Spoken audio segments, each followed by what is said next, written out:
Alhamdulillah kita bertemu lagi di channel ini. Doa dan harapan saya semoga sahabat semua selalu diberikan kesehatan, dimudahkan segala urusannya dan dilancarkan rezekinya. Amin ya rabbal alamin. Pada kesempatan yang berbahagia ini, mari sejenak kita luangkan waktu kita untuk mendengarkan tausiah yang sangat luar biasa dari guru kita almarhum Kiai Haji Zainuddin MZ. Beliau dikenal sebagai dai sejuta umat. Berikut ini mari kita simak bersama isi tausiah dari guru kita almarhum Kiai Haji Zainuddin MZ. Selamat mendengarkan. Kita lihat sajalah para petinggi kita sekarang bagaimana menyikapi hukum. Orang takut teriak maling sapi karena DE maling wedus. Tidak berani teriak ada maling sapi karena dia maling kambing. Yang lain maling ayam, dikumpulin ternyata maling semua.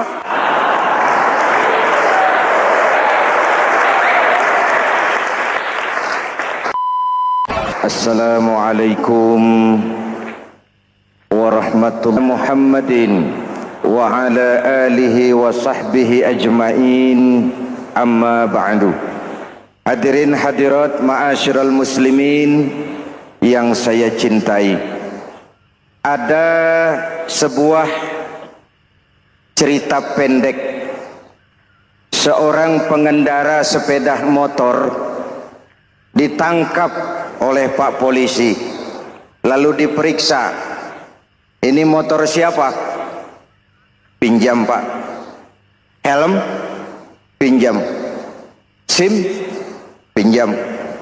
Kata Pak polisi, tidak boleh begini. Marah yang naik sepeda motor. Pak polisi bagaimana? Kok tidak boleh? Yang punya saja bilang boleh.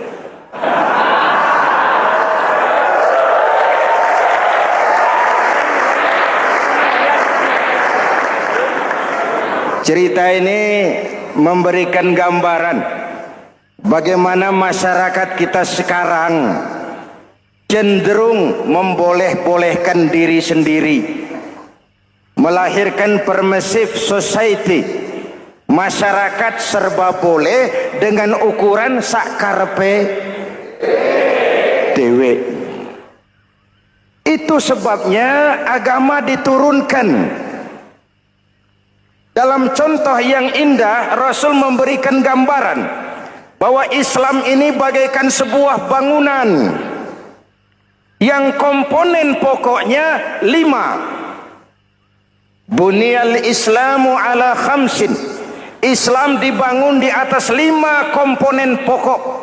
Jadi kalau Islam ini ibarat bangunan, unsur penunjang pokoknya itu 5. Mari kita analogkan Islam dengan bangunan. Kalau saudara akan membangun rumah, sebelum pasang tiang, pasang genteng, pasang jendela, apa yang lebih dulu dibangun? Fondasi. Kalau Islam ibarat bangunan, fondasinya adalah syahadatu an la ilaha illallah wa anna muhammadar rasulullah. Ini fondasi. Jikalau kuat fondasi, aman bangunan.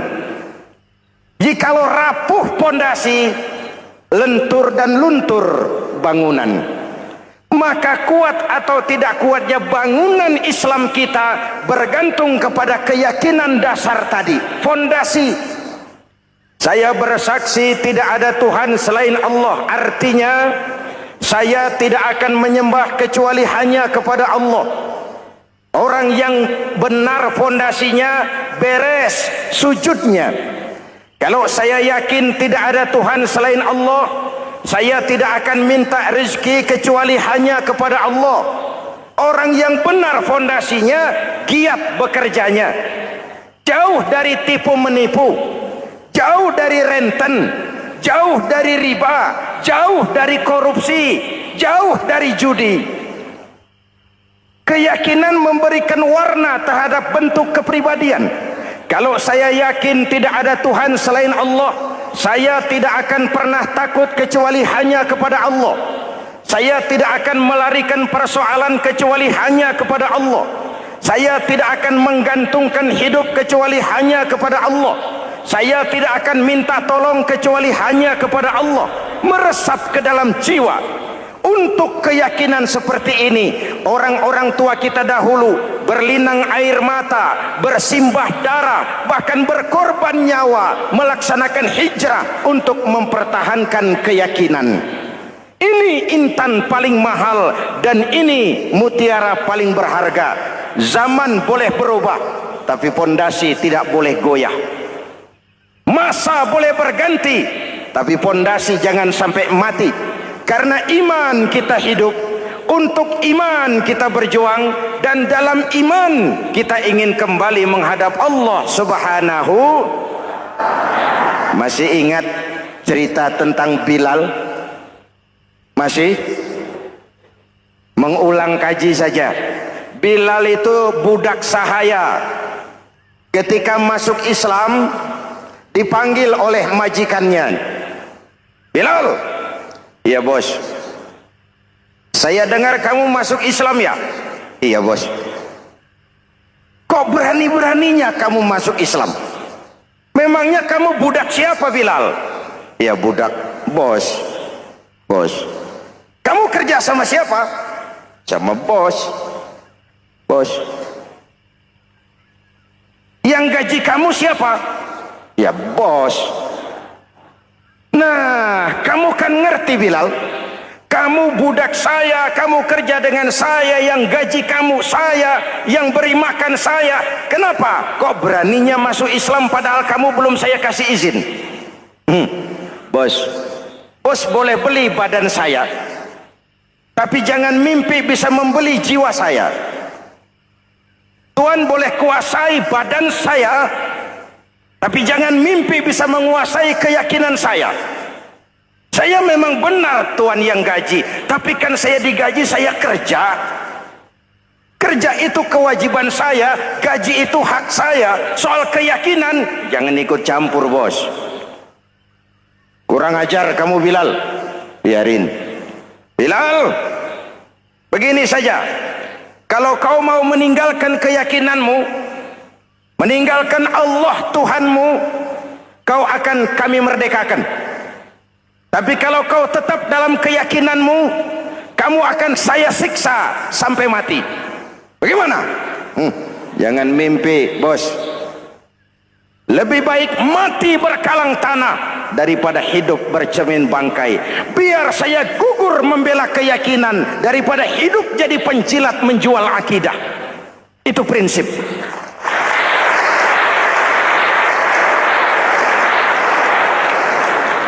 Gendeng kamu. Ayo siksa.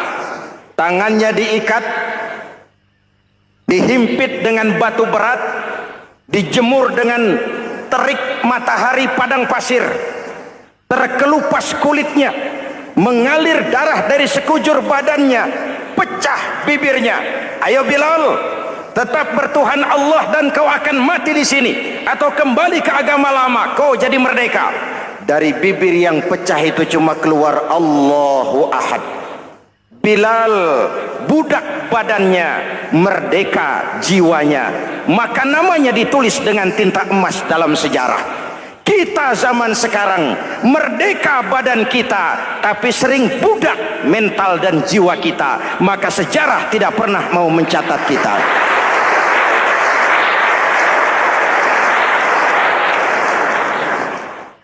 Masyarul muslimin yang saya cintai, fondasi sudah. Lalu apa lagi? Mulai memancangkan tiang. Tiangnya 5. Ada tiang namanya zuhur, asar, maghrib, subuh, isya. Tetapi agar bangunan menjadi kuat, ada tiang-tiang tambahan. Namanya rawatib dan nawafil. Rawatib itu ba'diyah atau qobliyah, nawafil itu di luar itu. Agar bangunan menjadi kuat, dibentuk pribadi lewat solat. Apa filsafatnya? Pertama, solat itu simbol penyerahan total kepada Allah. Kita ini sudah kontrak. Innallaha astara minal mu'minina anfusahum wa amwalahum bi anna lahumul jannah. Allah telah membeli dari orang-orang mukmin diri mereka, harta mereka, bagi mereka adalah surga.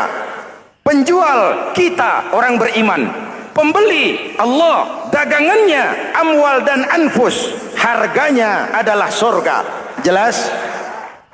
Penyerahan total itu dimulai dengan takbiratul ihram. Shalli fardal isya, Allahu akbar. Arahkan mata ke tempat kita sujud. Jangan lupa kalau sudah di atas, lupa dengan yang di bawah. Sudah jadi genteng, petatang peteteng di atas. Lalu bilang, merasa capek sendiri, kata genteng kepada tiang. Tiang, kamu sih enak, kata genteng. Saya setengah mati di atas. Kehujanan, kepanasan, kadang-kadang anak-anak nakal saya disambitin. Kata tiang, saudara genteng, ngomong jangan sembarangan ya. Kamu kira kamu bisa nongkrong dan nangkring di atas, itu gara-gara siapa genteng? Kan saya yang sokong dari bawah. Kamu jadi pejabat tinggi, jadi anggota ini, anggota itu. Kami rakyat yang angkat, jangan sudah di atas kami ditekan. Jangan agama dijadikan topeng untuk kepentingan pribadi. Berpolitik untuk kepentingan agama, ayo. Tapi menjual agama untuk kepentingan politik, itu yang merusak agama.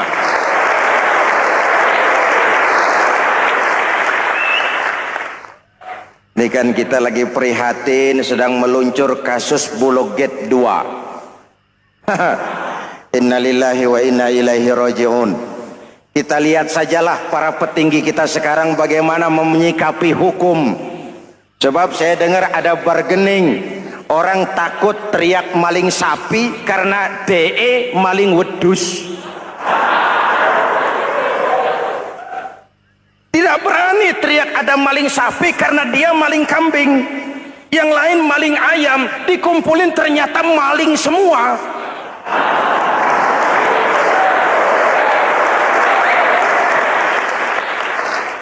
Hadirin yang saya hormati, ini melukai rasa keadilan. Oleh karena itu sholat mengajarkan kepada kita, dalam posisi berdiri, lihat tempat sujudmu. Jangan menteleng terus ke atas, lalu lupa dari mana kita berangkat. Itulah maknanya tawadhu, rendah hati, tidak melonjak angku dan sombong. Ada sebuah hadis Rasulullah bersabda, "Idza aradallahu biqaumin khairan." Apabila Allah menginginkan kebaikan kepada satu bangsa, apabila Allah menginginkan kebaikan kepada satu kelompok rakyat, walla alaihim khulama'uhum, maka yang naik jadi pemimpin adalah orang-orang yang santun, orang-orang yang lemah lembut, bukan orang yang menggunakan kekerasan dan tiran, sedikit-sedikit main pecat. Itu terlambat lahir.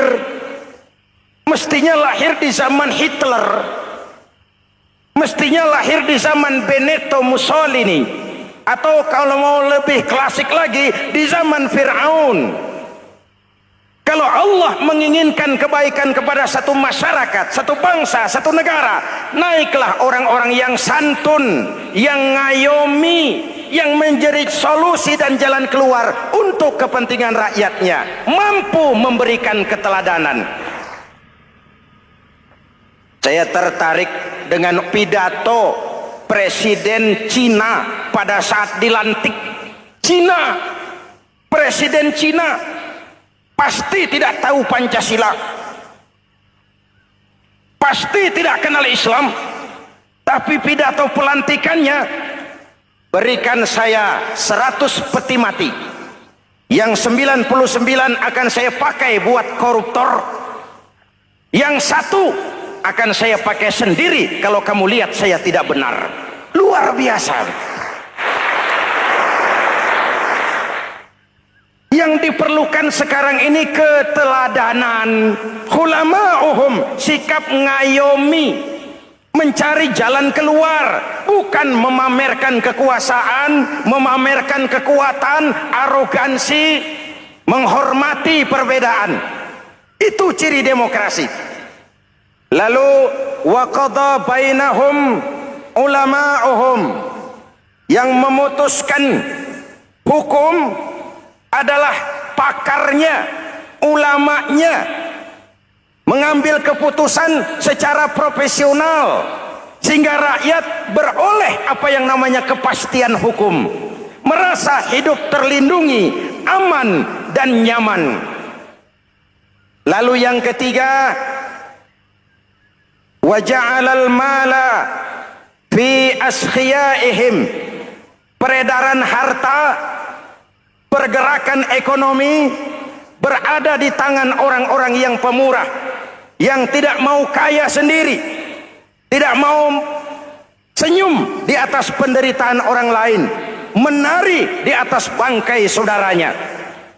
Hadirin yang saya hormati, ini cirinya.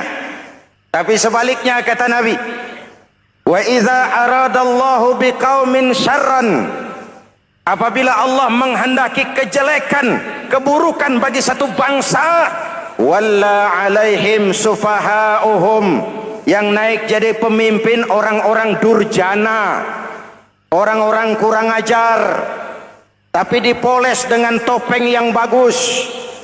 Hei, hei, ini musim topeng. Musim apa? Topeng. Topeng itu apa perlunya? Menyembunyikan wajah asli. Sekarang ini Dracula berwajah Arjuna. Ini musim topeng. Kita rakyat harus hati-hati dan punya filter, mampu memilah dan memilih.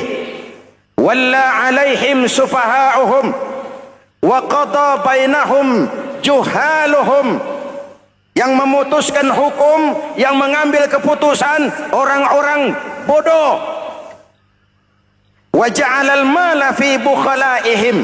Peredaran harta, peredaran ekonomi jatuh di tangan orang-orang yang bakhil, yang tidak punya konsep menciptakan kemakmuran yang merata bagi seluruh rakyat Indonesia.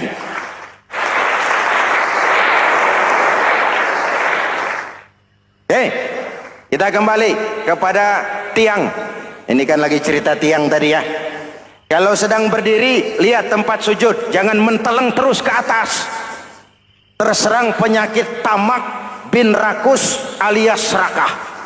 Nah, selesai. Anggota badan yang paling terhormat ini kepala. Ketika sujud, sama rendahnya dengan telapak kaki. Allahu Akbar, yang besar cuma Allah. Apa bedanya saya dengan saudara? Tidak ada, kecuali saya ngomong saudara dengerin. Kita sama-sama beribadah, sama-sama mencari nilai tambah di hadapan Allah. Apa saya lebih penting dari saudara? Belum tentu. Apa saya lebih hebat dari saudara? Belum tentu.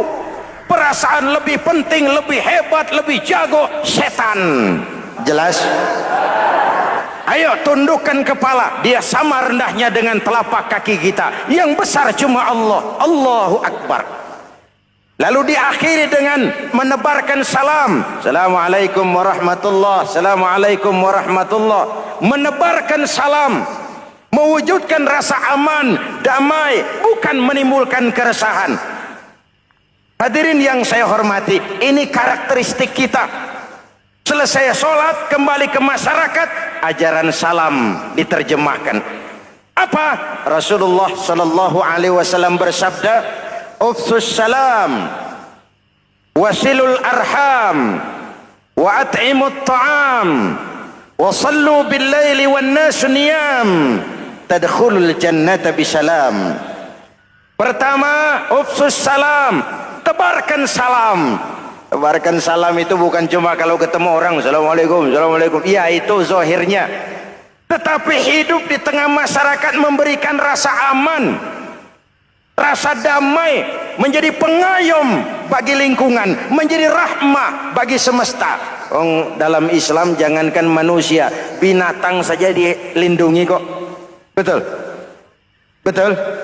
Coba kalau belajar istinja itu kan makruh buang air kecil di tanah yang berlubang. Kenapa? Pertama, melindungi binatang yang ada dalam lubang. Siapa tahu di lubang yang saudara kencingi ada semut sedang rapat. Membahas Bologet jilid 2. Apa dosanya lalu mati dikencingi? Ini namanya rahmatan lis semut. Binatang saja dilindungi. Ada hadis, kalau kamu menyembelih hewan, sembelilah dengan cara yang terbaik. Jangan menyembelih ayam dengan pisau tumpul. Ini ajaran apa? Ajaran tentang peri kebinatangan. Rahmatan, memberikan rahmah, salam, keselamatan dan kedamaian kepada masyarakat lingkungan. Itu misi seorang muslim.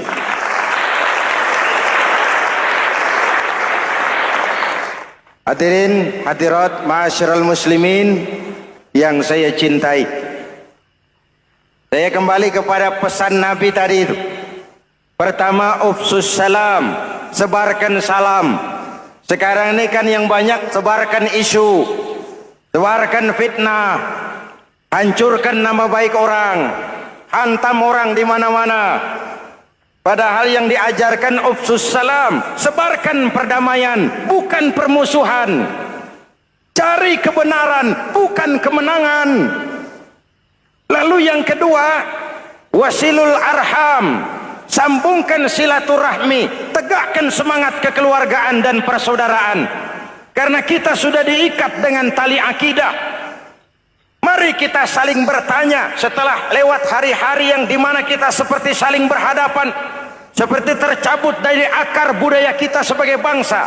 Semangat gotong royong, semangat kekeluargaan makin lentur dan luntur, dan perlu kita angkat kembali ke permukaan. Silul arham, sambungkan semangat silaturahmi. Wa at'imut ta'am, berikan makan orang-orang yang kelaparan. Mempunyai kepekaan dan kepedulian. Jangan menari di atas penderitaan orang. Jangan tersenyum di atas isak tangis tetangga. At'imut ta'am, mempunyai kepedulian yang tinggi. Wasallu bil laili wan nasu niyam, bangunlah di keheningan malam ketika orang sedang tidur. Istilah saya, kalau mau telepon Allah, jangan lupa nomor teleponnya, 44342. Jumlahnya 17. Zuhur, asar, maghrib, isya, subuh, 44342. Jangan ragu-ragu. Kalau angka cukup, telepon sambung. Kalau angka kurang, hati-hati salah sambung. Pak, mau sambung yang lebih cepat bagaimana? Bisa. Selain nomor itu, coba pakai sambungan langsung jarak jauh. Namanya SLJJ. Kapan? Tengah malam. Kenapa tengah malam? Lebih murah. Lebih murah. Saluran kosong, telepon jarang yang pakai, orang banyak tidur. Wa minal laili fatahajjad bihi nafilatan lak asa ayyab'atsaka rabbuka maqaman mahmuda. Nun, di keheningan malam bangun. Seperti bapak-bapak, ibu-ibu sering bangun tengah malam ya Bu? Ya. Ngapain? Kalau bangun tengah malamnya sih saya percaya, cuma urusannya apa? Kira bangun tengah malam mau tahajud, malaikat sudah mau nulis, cuma buang air kecil, tidur lagi. Hampir salah tulis saya.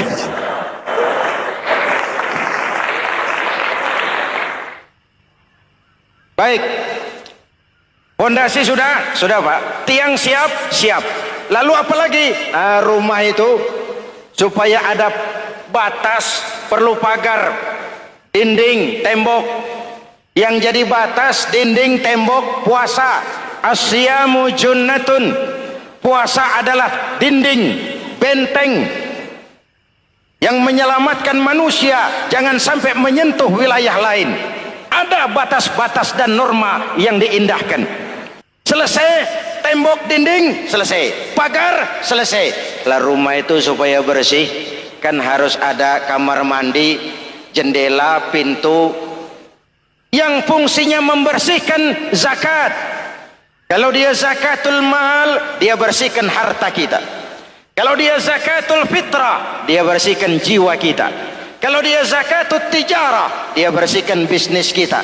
Kalau dia zakatul ma'adin, dia bersihkan barang tambang kita. Karena itu dalam kitab-kitab fikih dikatakan zakat itu adalah harta yang tu'khazu min aghniyaihim wa turaddu ila fuqaraihim. Kiai Haji Zainuddin Hamidi atau dikenal sebagai Kiai Haji Zainuddin MZ. Beliau lahir pada tanggal 2 Maret 1952. Kiai Haji Zainuddin MZ adalah seorang pemuka agama Islam di Indonesia yang populer melalui ceramahnya di radio dan televisi. Julukannya adalah Dai Berjuta Umat karena dakwahnya yang dapat menyentuh seluruh lapisan masyarakat. Dan ia pernah menjabat sebagai Ketua Umum Partai Bintang Reformasi, kemudian digantikan oleh Bursah Zarnubi. Kiai Haji Zainuddin MZ merupakan anak tunggal buah cinta pasangan Turmuzi dan Zainabun dari keluarga Betawi asli. Ayahnya yang pensiunan pegawai PLN adalah seorang yang taat beragama, sementara ibunya seorang ibu rumah tangga. Sejak umur 2 tahun, Kiai Haji Zainuddin MZ sudah ditinggal sang ayah. Untuk memenuhi kebutuhan hidupnya, sejak kecil Kiai Haji Zainuddin MZ sering membantu sang ibu untuk berjualan nasi uduk. Selama 6 tahun Kiai Haji Zainuddin MZ mengenyam pendidikan di bawah asuhan Kiai Haji Idam Chalid, ulama karismatik asal Kalimantan, sekaligus politisi ulung yang pernah menjabat sebagai Ketua MPR dan Ketua DPR pada periode 1971 sampai 1977. Kiai Haji Zainuddin MZ ini semakin dikenal masyarakat ketika ceramahnya mulai memasuki dunia rekaman. Kasetnya beredar bukan saja di seluruh pelosok Nusantara, tetapi juga ke beberapa negara Asia. Kiai Haji Zainuddin MZ pernah diangkat menjadi anggota Majelis Permusyawaratan Rakyat Republik Indonesia periode 1997 sampai 1999. Beliau pernah mengisi di suatu acara TV, seperti acara Tabligh Akbar Ramadan, Indosiar mulai dari tahun 2000 sampai tahun 2001. Acara TV pengantar sahur dan berbuka puasa, Indosiar, dari tahun 1999 sampai 2002. Dakwah puasa acara TV SCTV dari tahun 1991 sampai 2001. Kiai Haji Zainuddin MZ meninggal dunia pada 5 Juli 2011 dalam perjalanan menuju Rumah Sakit Pusat Pertamina karena serangan jantung dan gula darah. Ia meninggal setelah sarapan bersama keluarga di rumahnya Gandaria 1, Kebayoran Baru, Jakarta Selatan. Itulah biografi singkat dari beliau. Mari kita kirimkan Al-Fatihah untuk beliau, Kiai Haji Zainuddin MZ. Jikalau kuat fondasi, aman bangunan. Jikalau rapuh fondasi, lentur dan luntur bangunan. Maka kuat atau tidak kuatnya bangunan Islam kita bergantung kepada keyakinan dasar tadi, fondasi. Saya bersaksi tidak ada Tuhan selain Allah. Artinya saya tidak akan menyembah kecuali hanya kepada Allah. Orang yang benar fondasinya beres sujudnya. Kalau saya yakin tidak ada Tuhan selain Allah, saya tidak akan minta rezeki kecuali hanya kepada Allah. Orang yang benar fondasinya, giat bekerjanya, jauh dari tipu menipu, jauh dari renten, jauh dari riba, jauh dari korupsi, jauh dari judi. Keyakinan memberikan warna terhadap bentuk kepribadian. Kalau saya yakin tidak ada Tuhan selain Allah, saya tidak akan pernah takut kecuali hanya kepada Allah. Saya tidak akan melarikan persoalan kecuali hanya kepada Allah. Saya tidak akan menggantungkan hidup kecuali hanya kepada Allah.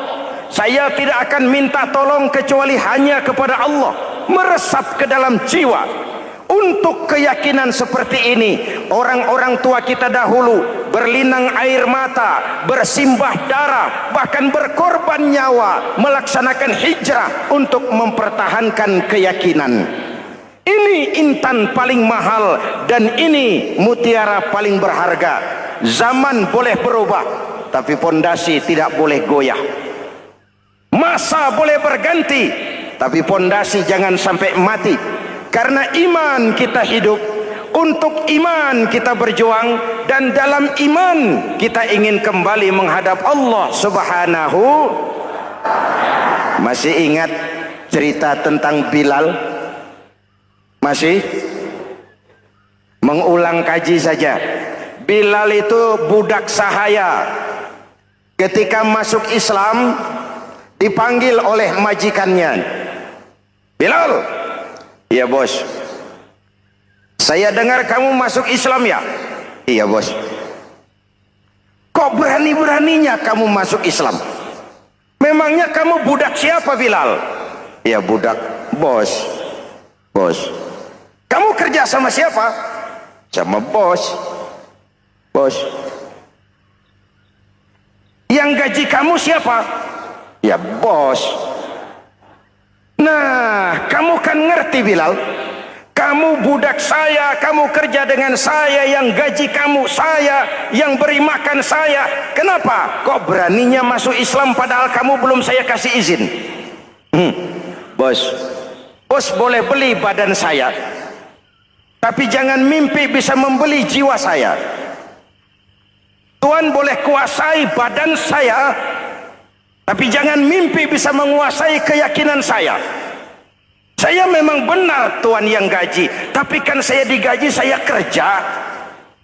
Kerja itu kewajiban saya, gaji itu hak saya. Soal keyakinan, jangan ikut campur bos. Kurang ajar kamu Bilal. Biarin. Bilal, begini saja. Kalau kau mau meninggalkan keyakinanmu, meninggalkan Allah Tuhanmu, kau akan kami merdekakan. Tapi kalau kau tetap dalam keyakinanmu, kamu akan saya siksa sampai mati. Bagaimana? Jangan mimpi, bos. Lebih baik mati berkalang tanah daripada hidup bercermin bangkai. Biar saya gugur membela keyakinan daripada hidup jadi penjilat menjual akidah. Itu prinsip.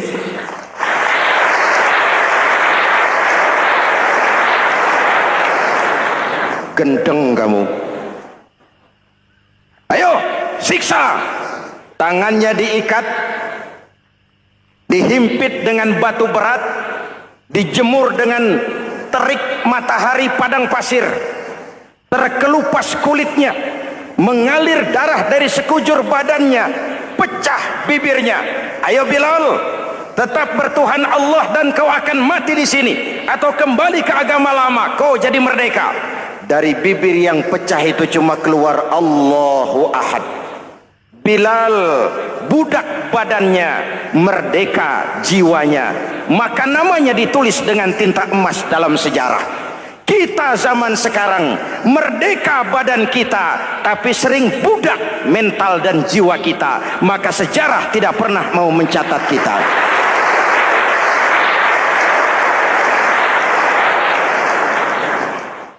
Masyarul muslimin yang saya cintai, fondasi sudah. Lalu apa lagi? Mulai memancangkan tiang. Tiangnya 5. Ada tiang namanya zuhur, asar, maghrib, subuh, isya. Tetapi agar bangunan menjadi kuat, ada tiang-tiang tambahan. Namanya rawatib dan nawafil. Rawatib itu ba'diyah atau qobliyah, nawafil itu di luar itu. Agar bangunan menjadi kuat, dibentuk pribadi lewat solat. Apa filsafatnya? Pertama, solat itu simbol penyerahan total kepada Allah. Kita ini sudah kontrak. Innallaha astara minal mu'minina anfusahum wa amwalahum bi anna lahumul jannah.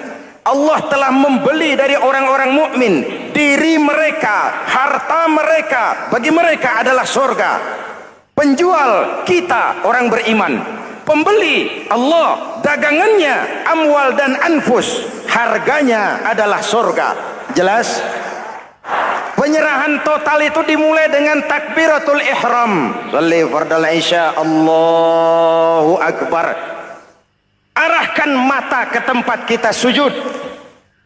Jangan lupa kalau sudah di atas, lupa dengan yang di bawah. Sudah jadi genteng, petatang peteteng di atas. Lalu bilang, merasa capek sendiri, kata genteng kepada tiang. Tiang, kamu sih enak, kata genteng. Saya setengah mati di atas. kehujanan, kepanasan, kadang-kadang anak-anak nakal saya disambitin. Kata tiang, saudara Genteng, ngomong jangan sembarangan ya. Kamu kira kamu bisa nongkrong dan nangkring di atas, itu gara-gara siapa Genteng? Kan saya yang sokong dari bawah. Kamu jadi pejabat tinggi, jadi anggota ini, anggota itu. Kami rakyat yang angkat. Jangan sudah di atas kami ditekan. Jangan agama dijadikan topeng untuk kepentingan pribadi. Berpolitik untuk kepentingan agama, ayo. Tapi menjual agama untuk kepentingan politik, itu yang merusak agama.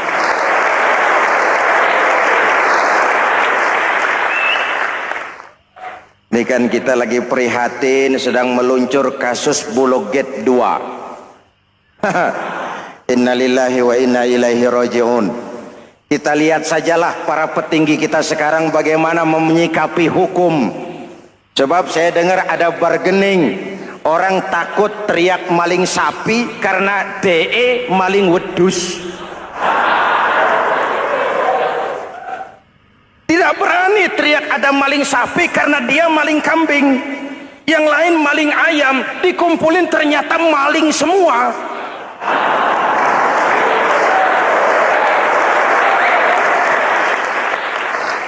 Hadirin yang saya hormati, ini melukai rasa keadilan. Oleh karena itu sholat mengajarkan kepada kita, dalam posisi berdiri, lihat tempat sujudmu, jangan menteleng terus ke atas lalu lupa dari mana kita berangkat. Itulah maknanya tawadhu, rendah hati, tidak melonjak angku dan sombong. Ada sebuah hadis Rasulullah bersabda, "Idza aradallahu biqaumin khairan." Apabila Allah menginginkan kebaikan kepada satu bangsa, apabila Allah menginginkan kebaikan kepada satu kelompok rakyat, walla alaihim khulama'uhum, maka yang naik jadi pemimpin adalah orang-orang yang santun, orang-orang yang lemah lembut, bukan orang yang menggunakan kekerasan dan tiran. Sedikit-sedikit main pecat, itu terlambat lahir. Mestinya lahir di zaman Hitler, mestinya lahir di zaman Benito Mussolini, atau kalau mau lebih klasik lagi di zaman Fir'aun. Kalau Allah menginginkan kebaikan kepada satu masyarakat, satu bangsa, satu negara, naiklah orang-orang yang santun, yang ngayomi, yang menjadi solusi dan jalan keluar untuk kepentingan rakyatnya, mampu memberikan keteladanan. Saya tertarik dengan pidato Presiden Cina pada saat dilantik. Cina, Presiden Cina pasti tidak tahu Pancasila, pasti tidak kenal Islam, tapi pidato pelantikannya, berikan saya 100 peti mati, yang 99 akan saya pakai buat koruptor, yang satu akan saya pakai sendiri kalau kamu lihat saya tidak benar. Luar biasa. Yang diperlukan sekarang ini keteladanan, khulama'uhum, sikap ngayomi, mencari jalan keluar, bukan memamerkan kekuasaan, memamerkan kekuatan, arogansi, menghormati perbedaan. Itu ciri demokrasi.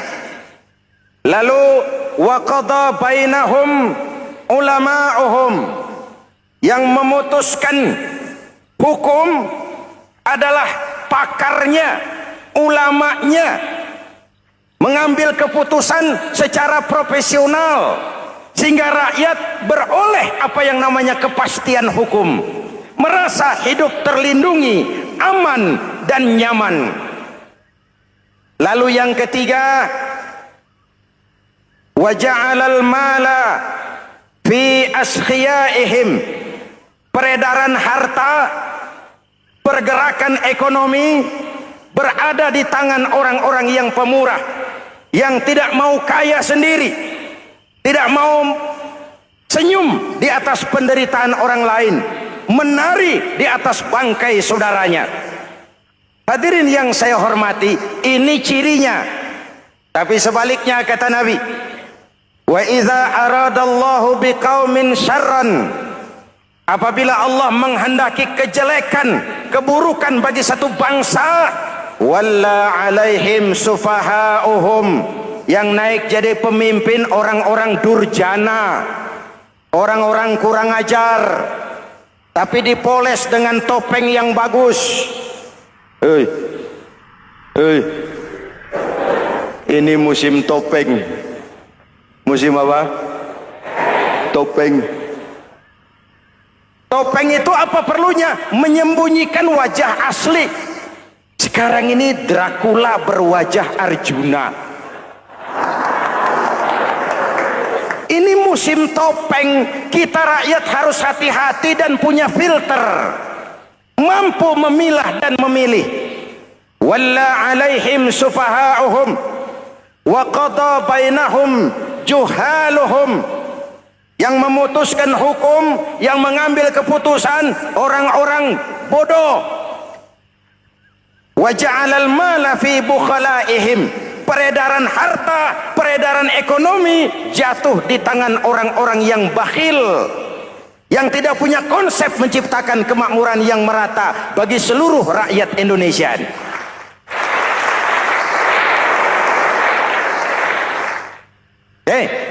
Kita kembali kepada tiang. Ini kan lagi cerita tiang tadi ya. Kalau sedang berdiri, lihat tempat sujud, jangan menteleng terus ke atas. Terserang penyakit tamak bin rakus alias serakah. Nah, selesai. Anggota badan yang paling terhormat ini kepala. Ketika sujud, sama rendahnya dengan telapak kaki. Allahu Akbar, yang besar cuma Allah. Apa bedanya saya dengan saudara? Tidak ada, kecuali saya ngomong saudara dengerin. Kita sama-sama beribadah, sama-sama mencari nilai tambah di hadapan Allah. Apa saya lebih penting dari saudara? Belum tentu. Apa saya lebih hebat dari saudara? Belum tentu. Perasaan lebih penting, lebih hebat, lebih jago setan. Jelas? Ayo tundukkan kepala, dia sama rendahnya dengan telapak kaki kita. Yang besar cuma Allah. Allahu Akbar. Lalu diakhiri dengan menebarkan salam. Assalamualaikum warahmatullah. Assalamualaikum warahmatullah. Menebarkan salam, mewujudkan rasa aman, damai, bukan menimbulkan keresahan. Hadirin yang saya hormati, ini karakteristik kita. Selesai sholat, kembali ke masyarakat, ajaran salam diterjemahkan. Apa? Rasulullah sallallahu alaihi wasallam bersabda, "Ufsus salam, wasilul arham, wa at'imut ta'am, wa sallu bil laili wan nas niyam, tadkhulul jannata bisalam." Pertama, ufsus salam, tebarkan salam. Tebarkan salam itu bukan cuma kalau ketemu orang assalamualaikum, assalamualaikum. Ya, itu zahirnya. Tetapi hidup di tengah masyarakat memberikan rasa aman, rasa damai, menjadi pengayom bagi lingkungan, menjadi rahmah bagi semesta. Dalam Islam jangankan manusia, binatang saja dilindungi kok. Betul? Betul? Coba kalau belajar istinja itu kan makruh buang air kecil di tanah yang berlubang. Kenapa? Pertama, melindungi binatang yang ada dalam lubang. Siapa tahu di lubang yang saudara kencingi ada semut sedang rapat. Membahas Bologet jilid 2. Apa dosanya lalu mati dikencingi? Ini namanya rahmatan lis semut. Binatang saja dilindungi. Ada hadis, kalau kamu menyembelih hewan, sembelilah dengan cara yang terbaik. Jangan menyembelih ayam dengan pisau tumpul. Ini ajaran apa? Ajaran tentang peri kebinatangan. Rahmatan, memberikan rahmah. salam, keselamatan dan kedamaian kepada masyarakat lingkungan. Itu misi seorang muslim.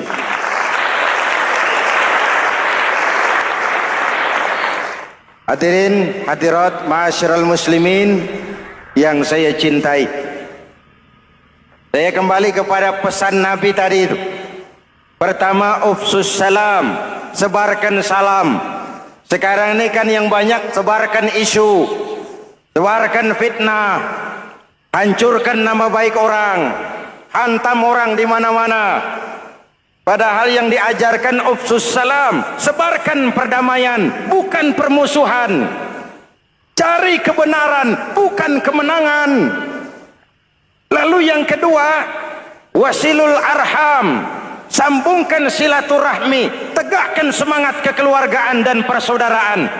Karena kita sudah diikat dengan tali akidah. Mari kita saling bertanya setelah lewat hari-hari yang dimana kita seperti saling berhadapan, seperti tercabut dari akar budaya kita sebagai bangsa.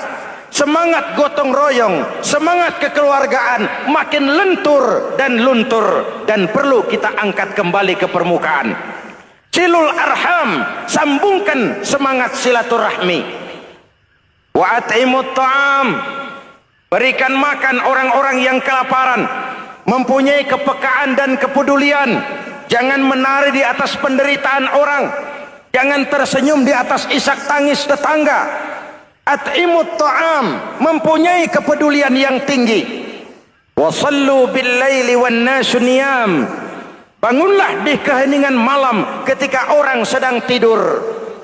Istilah saya, kalau mau telepon Allah, jangan lupa nomor teleponnya itu 44342, jumlahnya 17.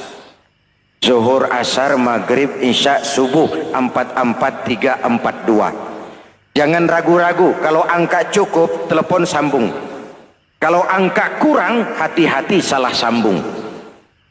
Pak, mau sambung yang lebih cepat bagaimana? Bisa, selain nomor itu coba pakai sambungan langsung jarak jauh, namanya SLJJ. Kapan? Tengah malam. Kenapa tengah malam? Lebih murah. Lebih murah. Saluran kosong, telepon jarang yang pakai, orang banyak tidur. Wa minal laili fatahajjad bihi nafilatan lak asa ayyab'atsaka rabbuka maqaman mahmuda. Nun di keheningan malam, bangun. Seperti bapak-bapak, ibu-ibu sering bangun tengah malam ya Bu? Ya. Ngapain? Kalau bangun tengah malamnya sih saya percaya, cuma urusannya apa?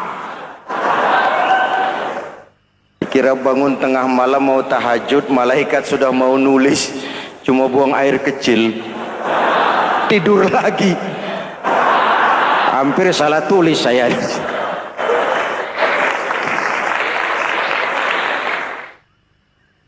Baik, fondasi sudah Pak, tiang siap, lalu apa lagi? Nah, rumah itu supaya ada batas, perlu pagar, dinding, tembok.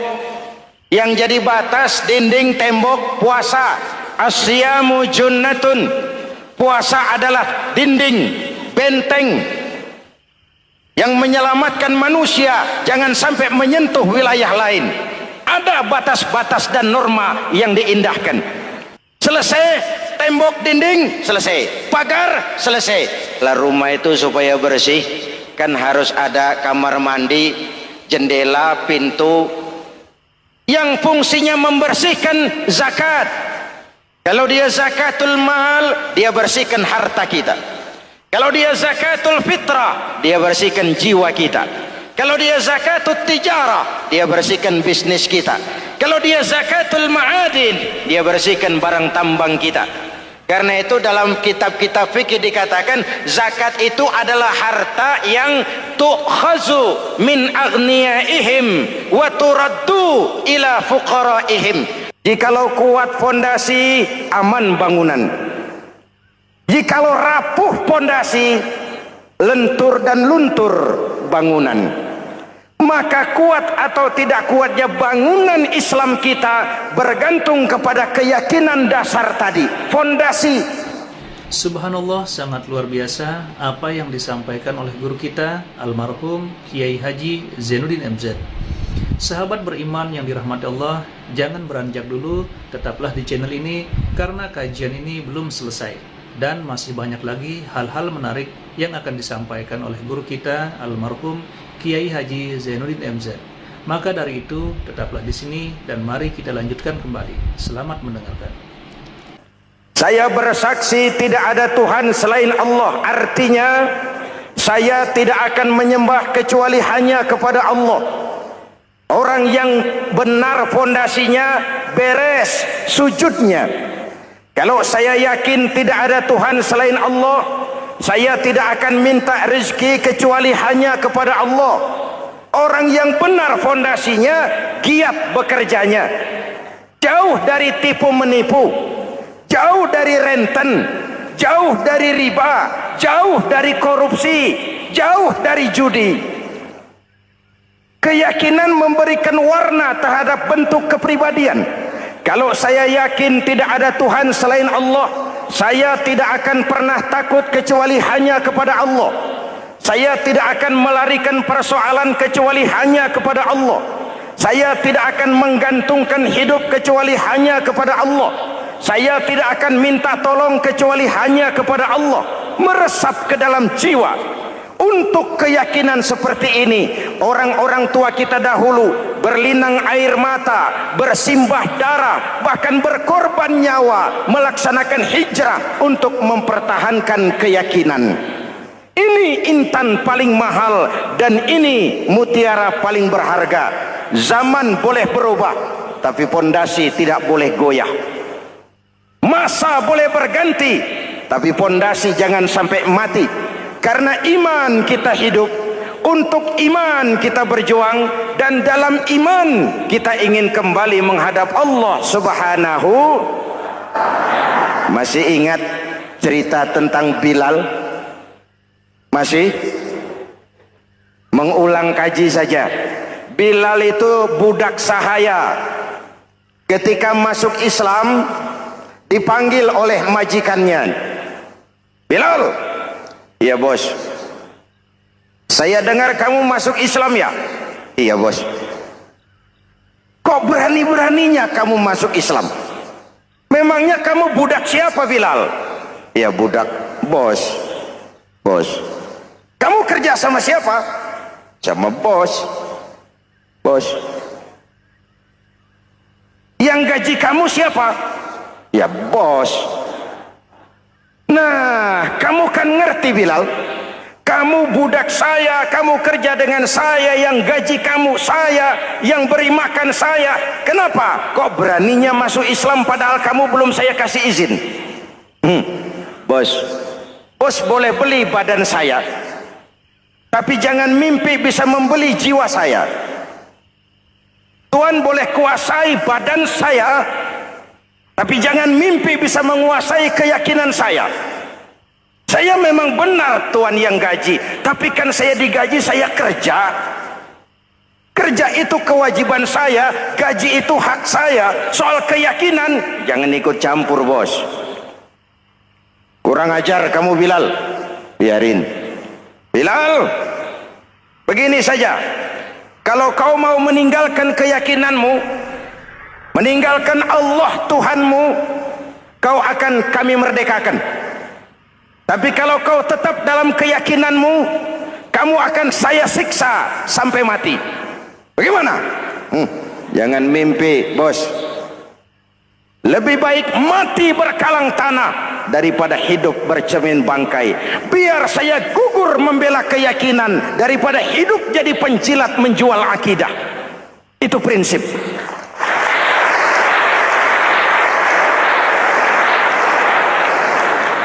Gendeng kamu. Ayo siksa. Tangannya diikat, dihimpit dengan batu berat, dijemur dengan terik matahari padang pasir, terkelupas kulitnya, mengalir darah dari sekujur badannya, pecah bibirnya. Ayo Bilal, tetap bertuhan Allah dan kau akan mati di sini, atau kembali ke agama lama, kau jadi merdeka. Dari bibir yang pecah itu cuma keluar Allahu Ahad. Bilal budak badannya, merdeka jiwanya, maka namanya ditulis dengan tinta emas dalam sejarah. Kita zaman sekarang merdeka badan kita, tapi sering budak mental dan jiwa kita, maka sejarah tidak pernah mau mencatat kita.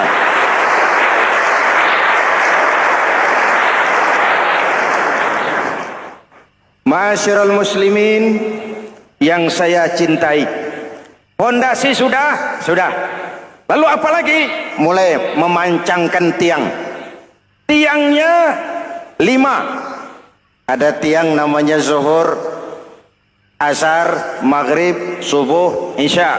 Tetapi agar bangunan menjadi kuat, ada tiang-tiang tambahan. Namanya rawatib dan nawafil. Rawatib itu ba'diyah atau qobliyah, nawafil itu di luar itu. Agar bangunan menjadi kuat, dibentuk pribadi lewat sholat. Apa filsafatnya? Pertama, sholat itu simbol penyerahan total kepada Allah. Kita ini sudah kontrak. Innallaha astara minal mu'minina anfusahum wa amwalahum bi anna lahumul jannah. Allah telah membeli dari orang-orang mukmin diri mereka, harta mereka, bagi mereka adalah surga. Penjual kita orang beriman, pembeli Allah, dagangannya amwal dan anfus, harganya adalah surga. Jelas? Penyerahan total itu dimulai dengan takbiratul ihram. Shalli fardal isya, Allahu akbar. Arahkan mata ke tempat kita sujud. Jangan lupa kalau sudah di atas, lupa dengan yang di bawah. Sudah jadi genteng, petatang peteteng di atas. Lalu bilang, merasa capek sendiri, kata genteng kepada tiang. Tiang, kamu sih enak, kata genteng. Saya setengah mati di atas. Kehujanan, kepanasan, kadang-kadang anak-anak nakal saya disambitin. Kata tiang, saudara genteng, ngomong jangan sembarangan ya. Kamu kira kamu bisa nongkrong dan nangkring di atas, itu gara-gara siapa genteng? Kan saya yang sokong dari bawah. Kamu jadi pejabat tinggi, jadi anggota ini, anggota itu. Kami rakyat yang angkat, jangan sudah di atas kami ditekan. Jangan agama dijadikan topeng untuk kepentingan pribadi. Berpolitik untuk kepentingan agama, ayo. Tapi menjual agama untuk kepentingan politik, itu yang merusak agama.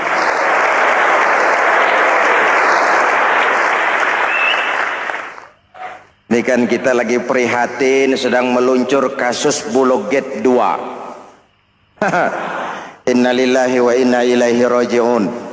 Kita lihat sajalah para petinggi kita sekarang bagaimana menyikapi hukum. Sebab saya dengar ada bargaining, orang takut teriak maling sapi karena DE maling wedus. Tidak berani teriak ada maling sapi karena dia maling kambing. Yang lain maling ayam, dikumpulin ternyata maling semua.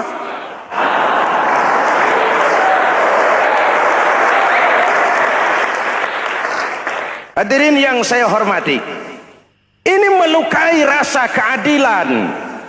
Oleh karena itu, sholat mengajarkan kepada kita, dalam posisi berdiri, lihat tempat sujudmu. Jangan menteleng terus ke atas, lalu lupa dari mana kita berangkat.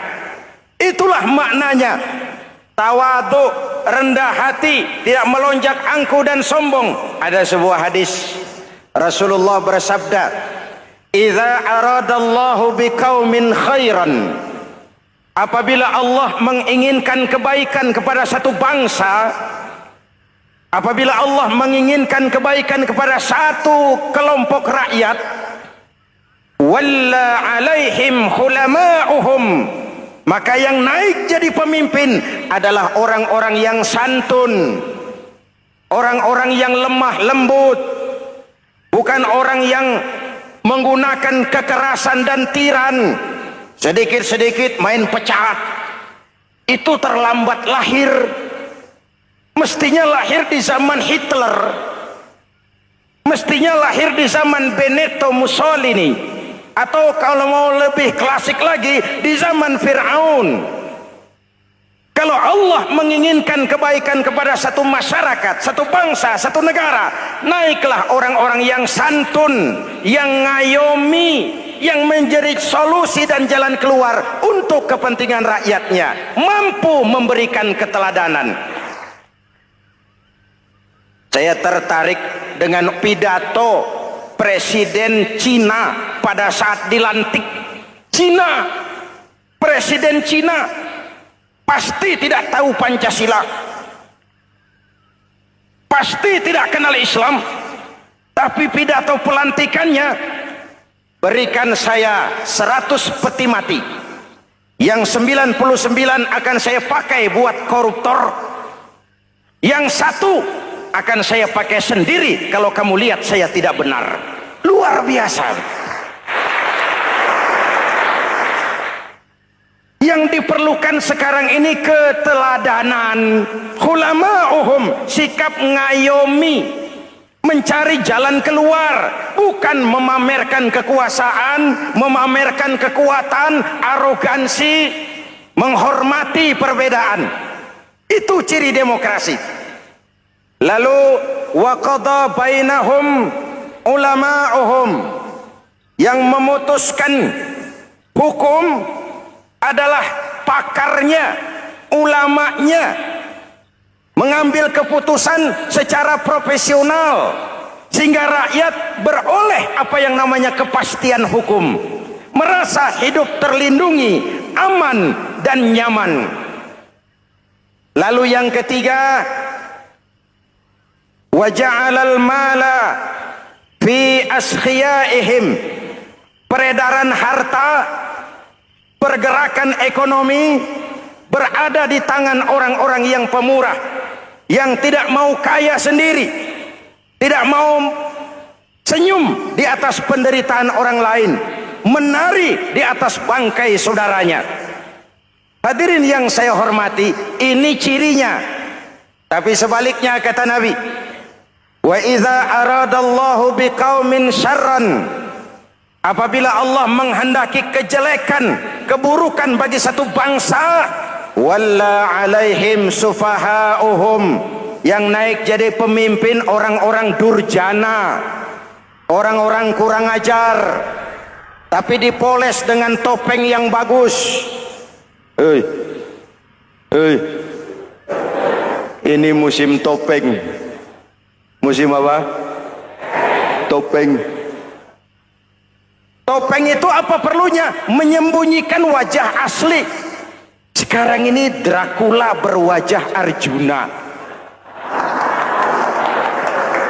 Ini musim topeng. Kita rakyat harus hati-hati dan punya filter, mampu memilah dan memilih. Walla alaihim sufahauhum wa qada bainahum juhaluhum, yang memutuskan hukum, yang mengambil keputusan orang-orang bodoh. Wa ja'alal mala fi bukhalaihim, peredaran harta, peredaran ekonomi jatuh di tangan orang-orang yang bakhil, yang tidak punya konsep menciptakan kemakmuran yang merata bagi seluruh rakyat Indonesia.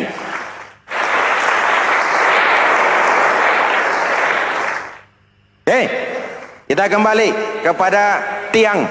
Ini kan lagi cerita tiang tadi ya.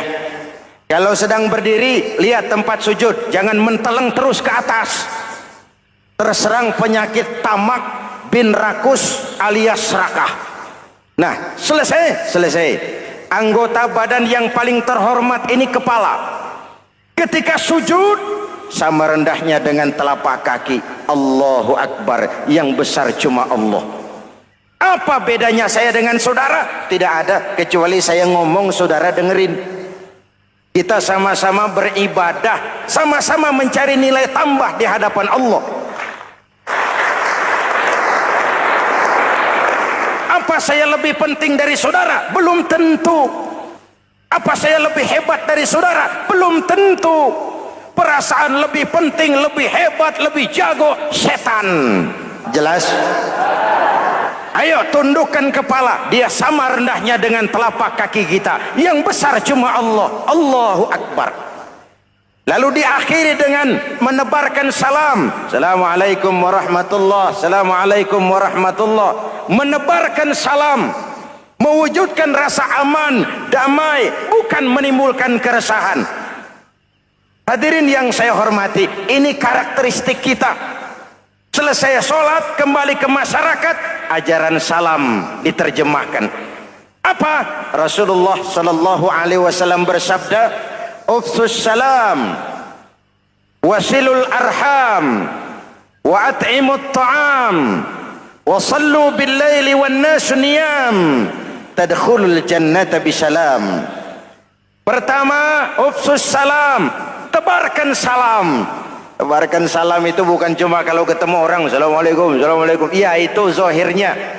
Tetapi hidup di tengah masyarakat memberikan rasa aman, rasa damai, menjadi pengayom bagi lingkungan, menjadi rahmah bagi semesta. Dalam Islam jangankan manusia, binatang saja dilindungi kok. Betul? Betul? Coba kalau belajar istinja itu kan makruh buang air kecil di tanah yang berlubang. Kenapa? Pertama, melindungi binatang yang ada dalam lubang.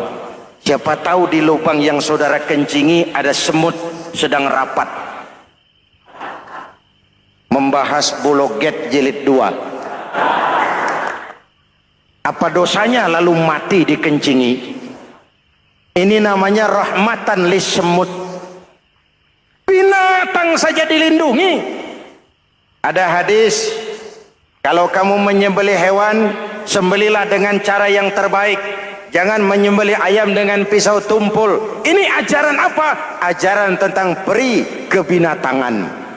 Rahmatan, memberikan rahmah, salam, keselamatan dan kedamaian kepada masyarakat lingkungan. Itu misi seorang muslim.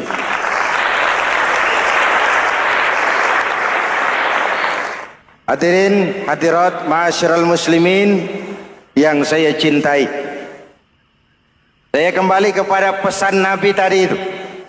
Pertama, ufsus salam, sebarkan salam. Sekarang ini kan yang banyak sebarkan isu, sebarkan fitnah, hancurkan nama baik orang, hantam orang di mana-mana. Padahal yang diajarkan ufsus salam, sebarkan perdamaian, bukan permusuhan. Cari kebenaran, bukan kemenangan.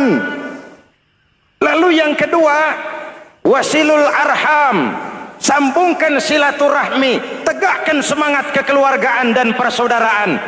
Karena kita sudah diikat dengan tali akidah. Mari kita saling bertanya setelah lewat hari-hari yang dimana kita seperti saling berhadapan, seperti tercabut dari akar budaya kita sebagai bangsa. Semangat gotong royong, semangat kekeluargaan makin lentur dan luntur, dan perlu kita angkat kembali ke permukaan. Silul arham, sambungkan semangat silaturahmi. Wa at'imut ta'am, berikan makan orang-orang yang kelaparan. Mempunyai kepekaan dan kepedulian. Jangan menari di atas penderitaan orang, jangan tersenyum di atas isak tangis tetangga. At'imut ta'am, mempunyai kepedulian yang tinggi. Wa sallu bil laili wan nasu niyam, bangunlah di keheningan malam ketika orang sedang tidur. Istilah saya, kalau mau telepon Allah, jangan lupa nomor teleponnya itu 44342. Jumlahnya 17. Zuhur, asar, maghrib, isya, subuh 44342. Jangan ragu-ragu, kalau angka cukup telepon sambung. Kalau angka kurang, hati-hati salah sambung. Pak, mau sambung yang lebih cepat bagaimana? Bisa, selain nomor itu coba pakai sambungan langsung jarak jauh, namanya SLJJ. Kapan? Tengah malam. Kenapa tengah malam? Lebih murah. Lebih murah. Saluran kosong, telepon jarang yang pakai, orang banyak tidur. Wa minal laili fatahajjad bihi nafilatan lak asa ayyab'atsaka rabbuka maqaman mahmuda. Nun di keheningan malam, bangun.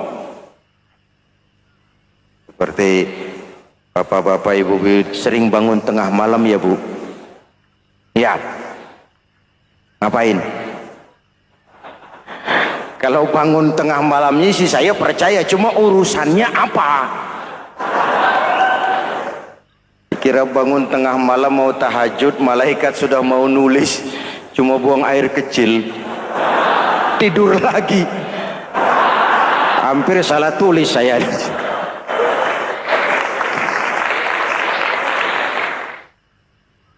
Baik, fondasi sudah Pak. Tiang siap. Lalu apa lagi? Nah, rumah itu supaya ada batas, perlu pagar, dinding, tembok. Yang jadi batas, dinding, tembok, puasa. Asyamu junnatun. Puasa adalah dinding, benteng yang menyelamatkan manusia jangan sampai menyentuh wilayah lain. Ada batas-batas dan norma yang diindahkan. Selesai, tembok, dinding, selesai. Pagar, selesai. Lah rumah itu supaya bersih, kan harus ada kamar mandi, jendela, pintu, yang fungsinya membersihkan zakat. Kalau dia zakatul mal, dia bersihkan harta kita. Kalau dia zakatul fitrah, dia bersihkan jiwa kita. Kalau dia zakatul tijarah, dia bersihkan bisnis kita. Kalau dia zakatul ma'adin, dia bersihkan barang tambang kita. Karena itu dalam kitab-kitab fikih dikatakan zakat itu adalah harta yang tu'khazu min aghniyaihim wa turaddu ila fuqaraihim. Alhamdulillahirrabbilalamin. Demikianlah tausiah yang sangat luar biasa yang sudah disampaikan oleh guru kita almarhum Kiai Haji Zainuddin MZ. Tentunya banyak sekali ilmu, hikmah dan manfaat yang bisa kita jadikan pelajaran dalam kehidupan kita sehari-hari.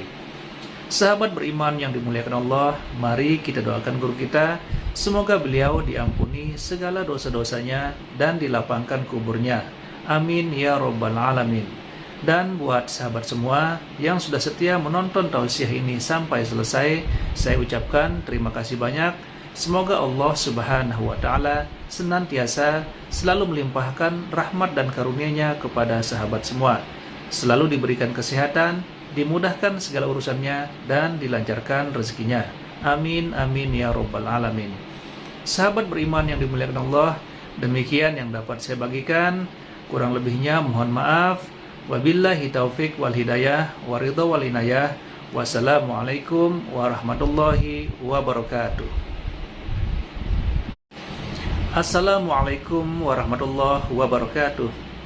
Alhamdulillahi wa kafa, wassalatu wassalamu ala rasulillahil mustafa wa ala alihi wa sahbihi wa man ihtada. Amma ba'du. Sahabat beriman yang dimuliakan Allah, alhamdulillah kita bertemu lagi di channel ini. Doa dan